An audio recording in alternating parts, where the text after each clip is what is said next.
Hello viewers, இன்றைக்கி நம்ம எல்லாத்துக்குமே ரொம்ப பிடிச்ச ஸ்நாக்கான தயிர் வடை எப்படி பண்ணுறதுன்னு பார்க்கலாம். இது பார்த்திங்கன்னா வடை பண்ணி அதுக்கப்புறமா ஒரு டிஃப்ரெண்ட்டான மெத்தடில் நம்ம பண்ணணும். இது நீங்கள் கரெக்டாக பண்ணால் தான் உங்களுக்கு வரும். நீங்கள் நார்மலாக வடையை சுட்டு தயிரில் போட்டால் தயிர் வடை ஆகிடாது. இப்போ வாங்க ஃப்ரெண்ட்ஸ், இந்த தயிர் வடை எப்படி பண்ணுறதுன்னு பார்க்கலாம். தயிர் வடை பண்ணுறதுக்கு முதல்ல நம்ம பார்த்திங்கன்னா உளுந்து ஊற வச்சு எடுத்துருக்கலாம்.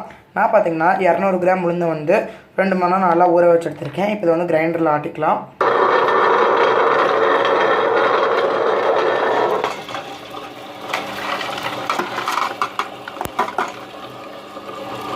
கூடவே 2 பச்சை மிளகாய் சேர்த்துக்கலாம்.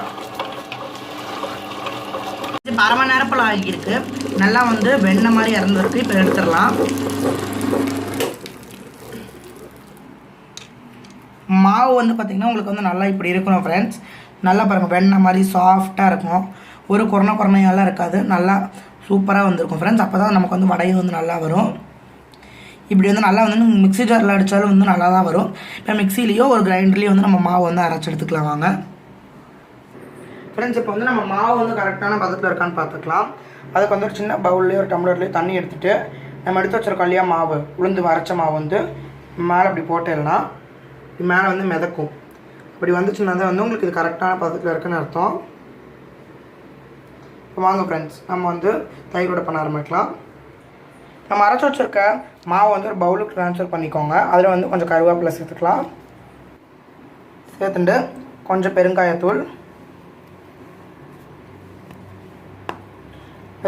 கொடுத்து தயிர் வடையில் பார்த்திங்கன்னா வெங்காயம் சேர்க்க மாட்டா.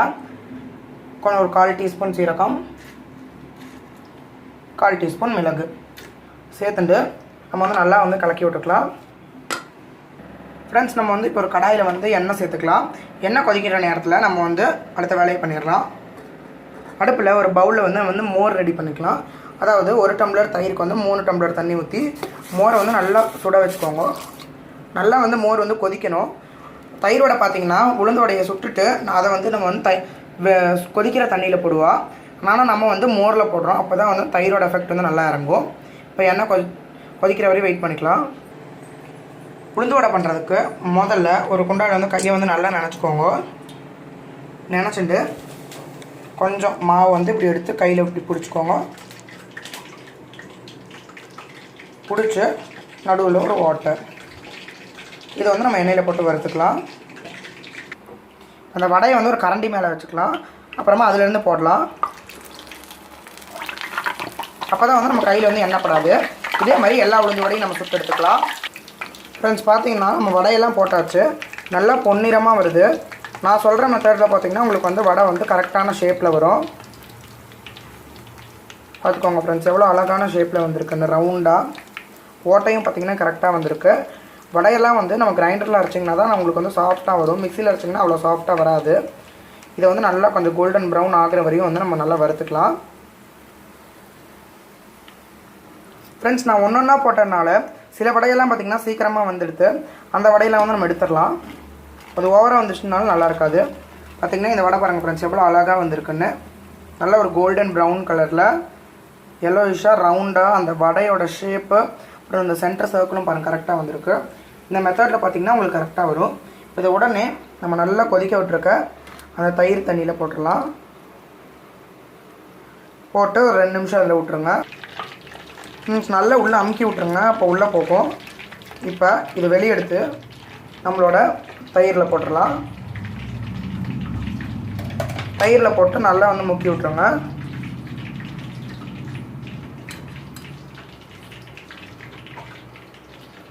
இப்போ நம்ம எல்லா வடையும் இதே மாதிரி போட்டு எடுத்துக்கலாம்.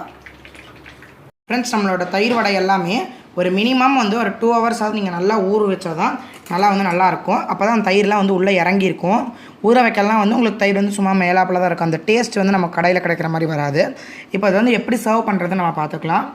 அதுக்கு ஒரு தட்டில் நம்ம ஒரு தயிர் வடை எடுத்து போட்டுக்கலாம். அடியில் இருக்க தயிர் வடை எடுத்துக்கோங்க. அப்போ தான் அதுதான் நல்லா ஊறி இருக்கும். மேலே இருக்கிறது ஊறி இருக்காது. இப்போ எடுத்துக்கலாம் வாங்க. எடுத்துகிட்டு நம்ம இப்போ என்ன பண்ணோன்னா மேலே கொஞ்சம் தயிர் ஊற்றிக்கணும் முதல்ல. அப்போ தான் பார்த்திங்கன்னா நம்ம மேலே போடுறது எல்லாமே அதோட ஒட்டிக்கும். அதே நேரத்தில் மாய்ஸ்டாக இருக்கும். சேர்த்துட்டு கொஞ்சமாக மிளகாத்தூள் மேலே தூவி விட்டுக்கலாம்.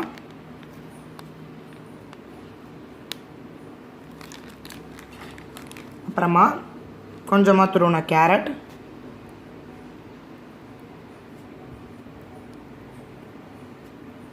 கடைசியாக பூந்தி சேர்த்துக்கோங்க. ஏன்னா அப்போ தான் வந்து உங்களுக்கு நல்லாயிருக்கும்.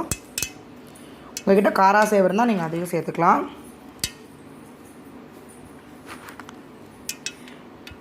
வெங்காயம், கொத்தமல்லி இதெல்லாம் கூட சேர்த்துக்கலாம். நான் வந்து இன்றைக்கி வந்து இதெல்லாம் சேர்த்துருக்கேன்.